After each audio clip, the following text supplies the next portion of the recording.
Dune is out in theaters and on HBO Max for you to watch, and The Outlaw is here to review it for you. I'm going to tell you fully what I think about this in this spoiler review for Dune right after this.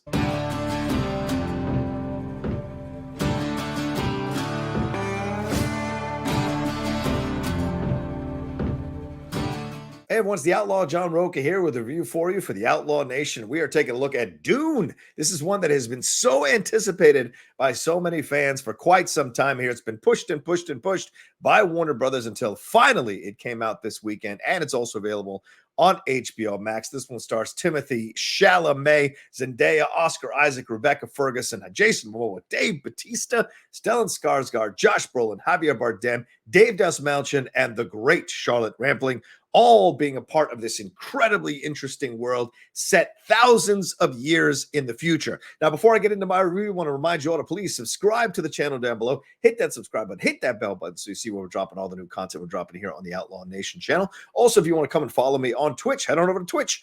Follow and subscribe to me there, The Outlaw Nation, all one word. You see it right there, all one word, The Outlaw Nation. And I'll let you know later on how you can be part of the Patreon and support everything we got going on here on the Outlaw Nation channel. All right, let's get into the synopsis of this one. As I said, it is set thousands of years in the future. This is a chosen one, Messiah, savior type film. Timothée Chalamet plays Paul Atreides, who is the son of Oscar Isaac and Rebecca Ferguson, who are playing Duke Leto Atreides and Lady Jessica Atreides. And he's got these gifts. He's got these abilities. He's still in the beginning stages of understanding the abilities that he has here, both as a leader and the sort of mystical sorcerer, wizard type abilities that he's got, that he is honing. He's honing his ability to fight, and he's honing his ability to sense what is going on around him, kind of extrasensory perception that is being developed by Lady Jessica Atreides, who we find out is part of this kind of sorceress cult that trains Paul Atreides to be even better at using those skills. The Atreides clan is made the caretaker of a planet called Arrakis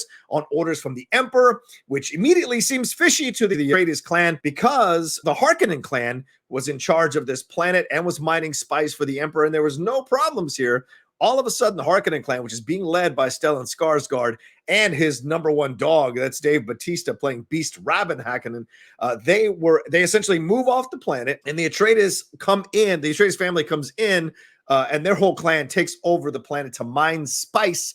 And of course, the people living on the planet are the freemen. The freemen are the ones who essentially are the natives of the planet, and they're being abused by any family or clan that comes in because they have to mine spice for the Emperor. Now, we find out this is all happening because the Emperor is super jealous of the Atreides clan and their growing political power, their growing influence amongst the other families, the other clans that are part of this kingdom.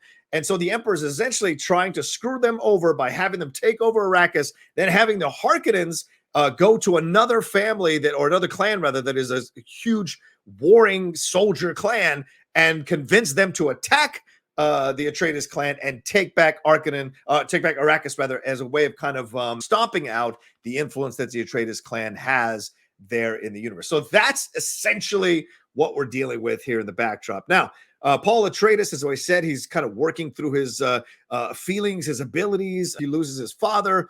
His mom has to take care of him and kind of guide him through things here. And he's trying to figure out how to work with he's trying to figure out how to work with his own powers, and then how to connect with the freemen. And he keeps having these visions of Zendaya and her character of Shani, because she is part of the Freemen. He senses that either she's the key for him to elevate his powers and achieve his status as the one, or someone who's going to betray him and kill him. So he's constantly struggling with that as he's coming into his own as a man. This is such an interesting sci-fi film because it also is kind of a coming-of-age story for Paul Atreides' character as he kind of embraces his abilities, embraces his talents, shall we say, in the world, and puts them to use. And in situations that come up, for example, when he gets kidnapped by the Harkonnen clan, him and his mom, he has to use his skills and his abilities to get them out of the situation. And then when they're stuck on Arrakis and not knowing where to go, he has to use his abilities, encouraged by his mother's belief in him, to be able to figure out what to do next. Oh, and did I mention the giant sandworms? Yeah, there are giant, huge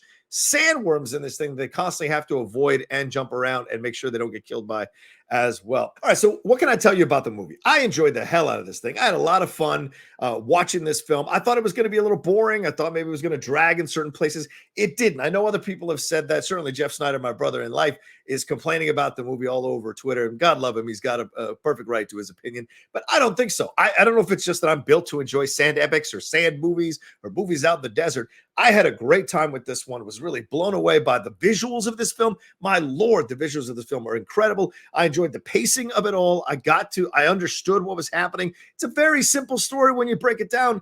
It's a Messiah story. His father dies. His mother has to guide him. He has to embrace his powers so he can set the free men free and fight back against the evil emperor and the Harkonnen clan. It's that fucking simple. It really isn't rocket science in what they're doing here. Do they throw in terms and do they throw in words that maybe you don't know and you probably know better if you'd read the book? Yeah, sure. But they're not really essential to the plot. You get the basic idea of what's happening here. And I think the film does a really good job of getting you to understand what's going on. There's some exposition conversations, but they're in the natural flow. They're in the natural organic flow of the telling of the movie. So I like that. I really enjoyed that. I think the performances here are absolutely stellar. Let's start with Timothée Chalamet. I think this is Timothée Chalamet ascending to the next level. This is Leonardo DiCaprio in The Aviator. He is ascending to the next level of his status as an actor. You know, I've seen him in Little Women. I've seen him in all these other films, and it's nice to see what he can do. And I've heard all the potential talk of Timothée Chalamet, all the potential talk, you know, Beautiful Boy, great stuff that he's done,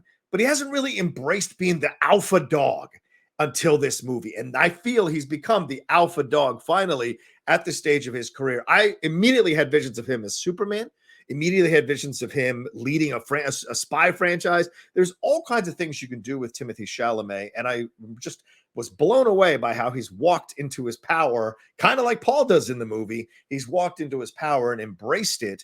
And I'm looking forward to see what more we get from him. There are little moments that he does with his face when he's having these interactions with his mom. There are little moments when he's understanding the power of these dreams and how they're affecting him. There's a phenomenal scene with him and Charlotte Rampling, who is essentially kind of in charge of the clan of these women who are sorcerers that Lady Jessica is a part of. That's Rebecca Ferguson's character.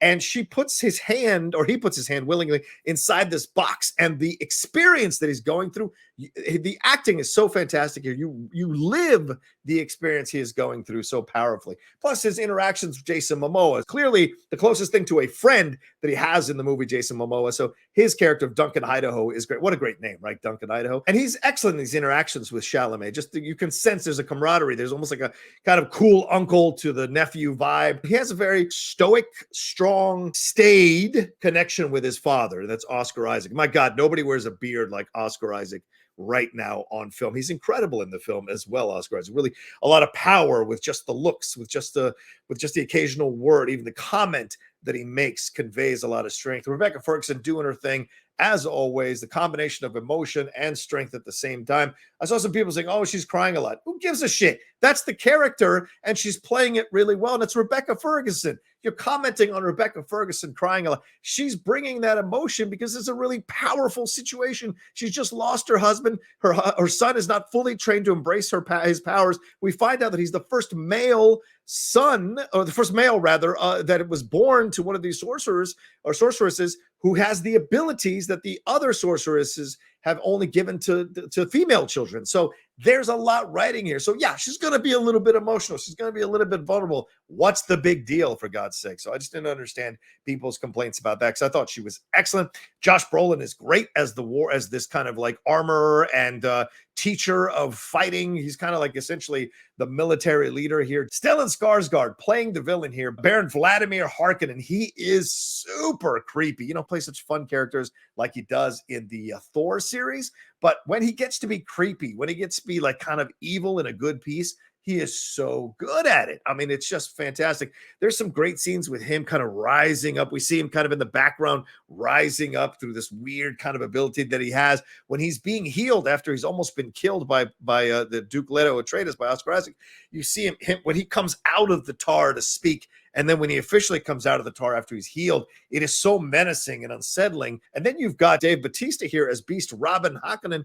Listen, Dave Bautista dialing into the angrier, meaner parts of himself as a human being and bringing that to this character is really scary. And the Harkonnens are a very powerful antagonist in the movie. They are strong, they are unsettling, they are scary, and the way they kind of help to wipe out almost the entire Atreides clan when they attack Arrakis is jaw dropping, to say the least. Javier Bardem is fantastic in here as Stilgar. He isn't in a lot of the movies. Same thing with Zendaya, who was good as Chani. There's not a lot here with both of them, but the time that they do have, they make the most of them, and they're memorable for sure. And Sharon Duncan-Brewster as Dr. Lee Kynes, it deserves special credit as well for what she's able to do in the movie. And hopefully we'll get more of her in chapter 2 of this story, because I really enjoyed how she was politically maneuvering herself through the Harkonnen into the Atreides, into the attack from the Harkonnen, and back into the Freeman. She has an ability to weave within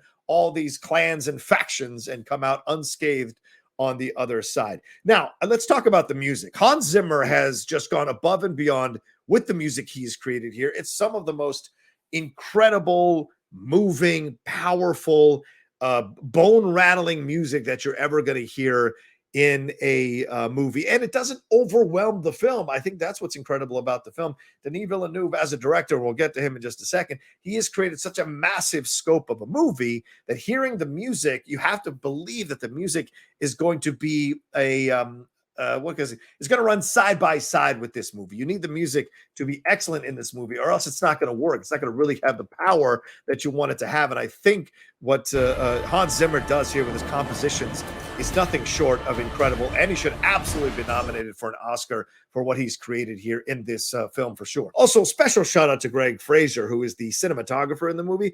The visuals of this film are just awe-inspiring. Honestly, there are moments where you're just like, how is this possible on film? This is why I encourage you all to see this in IMAX, because it really shows you the breadth of this movie. I was very lucky to see it in IMAX, and it was absolutely just made me stop and stare and just sit in awe. I can't think of another word. Maybe I'll pull up a synonym or something, but I can't think of another word other than awe to really describe the incredible visuals and beautiful, gorgeous, lush visuals that you see in this movie to accompany the story and accompany the score of this film as well. Now, as for the direction, I think Denis Villeneuve does a fantastic job in the direction as well here, showing us both the quiet, intimate scenes that Paul Atreides have and the other characters have with each other as they're kind of doing their own political maneuvering, their own maneuvering within the families, their own figuring out of whose motivations, what the motivations are of the people that are, around them and doing the things that they're doing. That is great to see, but he's also able to show you phenomenal battle scenes, huge battle sequences that show you the scope of what he's going for in this movie. So his ability to weave the intimate moments within the larger scope of this film, I think, is just fantastic. And yet another example of how great Denis Villeneuve is when it comes to sci-fi films like Arrival, like Blade Runner 2049, where he did the same thing, having these intimate stories within these massive backdrops and making them all work. If I could ding the film for anything, I think it lingers too long sometimes on certain aspects of it, like the grasshopper planes. They linger too long on some of the ships and vehicles and locations that they want to showcase and show you. And I don't know if that's because Denis Villeneuve had a mandate from the studio to sell toys or make it really cool to show these things. I don't know. We just linger a bit too long on them. We see them. Oh, good. Got it. I'm blown away by what this looks like. Let's move on. But just lingers a bit too long with it. And I think that's a problem for me overall. But listen, when the film ends, it ends exactly where it should end. After he's met Shani, who he's been dreaming about, it's the perfect time to end the movie at the 2.5 hour mark before we get into all that's coming here in part 2, which I'm excited about. So that's what I can tell you. I think this is a fantastic film. I think it's a masterpiece, to be honest with you. I was not bored once. I wasn't looking at my watch once. I was so caught up in the story that was being told, so caught up. Oh, and shout out to the costumes as well. The costumes are really well done here, but I was so caught up in the music, in the cinematography, in the direction, in the acting, in the words that were being said. Yeah, shout out to the script, to the screenplay writers, John Spates, Denis Villeneuve, and Eric Roth, I think, who do an excellent job of transferring Frank Herbert's novel, dense novel, very difficult novel to transfer over. I think they do a fantastic job transferring over and make it easily understandable.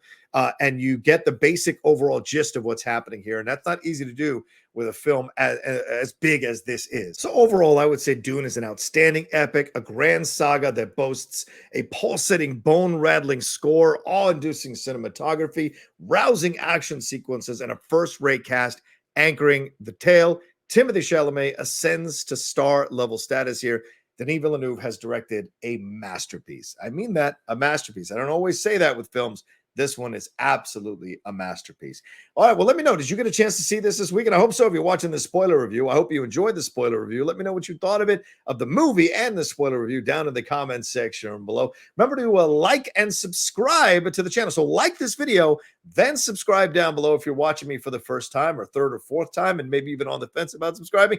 Well, do it now. Subscribe down below. Hit that bell button so you see when we're dropping all the new content we do here on the Outlaw Nation channel. Then head on over to Twitch to follow and subscribe to me there on Twitch. So much going along there. Play-alongs, watch-alongs, shows. The John and Wendy show is exclusively on Twitch on Fridays. A lot of fun happening there. And, of course, head on over to the Patreon to support everything we do here on the Outlaw Nation. Multiple tiers for you to be a part of the Outlaw Nation and support it. You get great benefits, hangouts, but the Discord is hopping, great conversations. And, oh, yeah, there's also the Outlaw Nation Movie Trivia League, which you can be a part of after you join and are a Patreon for 3 months. We've got tag teams, singles, belts, fun belts going on. It's a great, great time.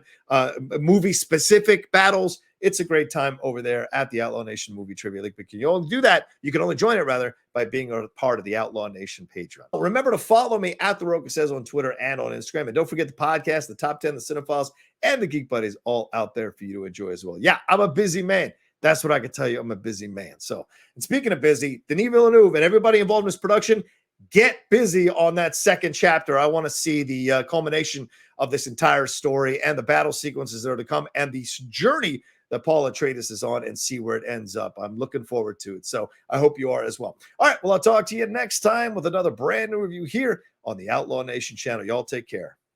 It's time.